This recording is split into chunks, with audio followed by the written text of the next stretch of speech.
గోదావరి ఎంత పలికింది అనడానికి మీకు నేను ఒక ప్రబల సాక్ష్యం చెప్తాను. ఇప్పటికీ మీరు అంబసత్రం ఉంది భద్రాచలంలో, వెళ్ళాలి తప్పకుండా. భద్రాచలం వెళ్లి సీతారాముల్ని చూసి వచ్చేసానంటే సరిపోదు, అంబసత్రంకి వెళ్ళాలి. అంబసత్రంలో పమిడిఘంటం వెంకటరమణయ్య గారు అని చెప్పి మహానుభావుడు, పెళ్లి కూడా చేసుకోలేదు. ఆయన అంత గొప్ప అన్నదానం చేస్తుండేవారు. ఆయన అమ్మవారిని ఉపాసన చేసేవారు. అంబా అనేవారు ఆయన నైవేద్యం పెట్టే ముందు. అంతే, చుట్టూ కూర్చున్న వాళ్ళందరికీ గజ్జెల చప్పుడు వినపడేది, అమ్మవారు వచ్చేది. చప్పుడు ఒకటే వినపడేది, అమ్మవారు ఒక్కతే ఆయన కనపడేది. మీకు ఇప్పటికీ చెప్తారు, అక్కడికి అంబసత్రవు దగ్గరికి ఆయన కొండ వెనక గిన్నెలో పాలు పోసి కొండ మీదకి ఇలా చూసి సీతమ్మా అని పిలిచేవారు. పెద్ద పాము అందరూ చూస్తుండగా జర జర జర జర జర జరలాడుతూ కొండ మించి దిగొచ్చి పాలు తాగి కొండెక్కెళ్ళిపోయేది. ఒకప్పుడు ఆ పమిడిఘంటం వారు అన్నదానం చేయడానికి వంటవాళ్లు దొరకలేదు. వంటవాళ్లు దొరకకపోతే ఆయన అమ్మవారికి చెప్పారు, అమ్మ వంటవాళ్లు దొరకలేదమ్మా, సీతారామ కళ్యాణం వస్తోంది, ఎలాగమ్మా అన్నారు. అంటే అమ్మవారు అంది, బెంగ పెట్టుకోకోయ్, రామలక్ష్మణులు వచ్చి వంట చేస్తారులే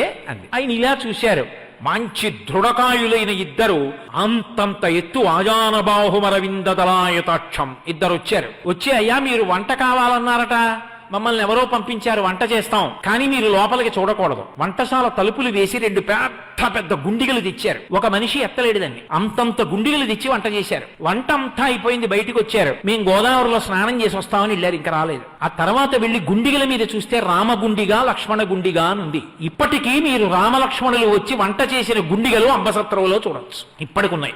గోదావరి పలికింది. పమిడిఘంటం వారికి ఏదైనా ఇబ్బంది వస్తే గోదావరిని అడిగేవారు. ఒకప్పుడు నెయ్యి లేదు, రాజమండ్రి నుంచి నెయ్యి రావాలి, ఆ నెయ్యి రాలేదు. ఎలా?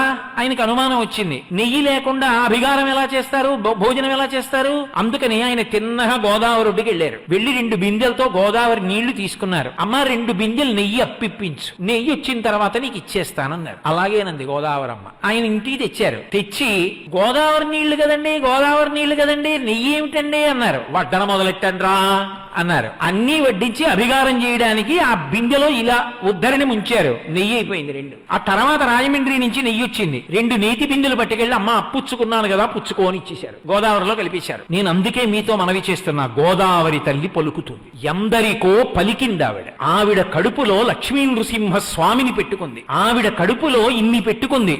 గోదావరి ఎన్నో పర్యాయాలు మాట్లాడింది. ఆమె అధిష్టాన దేవత అంత కరుణార్ద్ర హృదయ, గౌతమ మహర్షి యొక్క తప ఫలం, పరమేశ్వరుని జటాజూటం నుంచి వచ్చినటువంటి పరమ పావన వాహిని, సనాతన ధర్మానికి గుండెకాయ. అటువంటి గోదావరిని రక్షించుకోవలసిన కర్తవ్యం, దాన్ని సద్వినియోగం చేసుకుని ఆ నదీ జలాలు పాడవకుండా చూసుకోవలసినటువంటి నిష్ఠ అందరం వహించవలసి ఉంటుంది.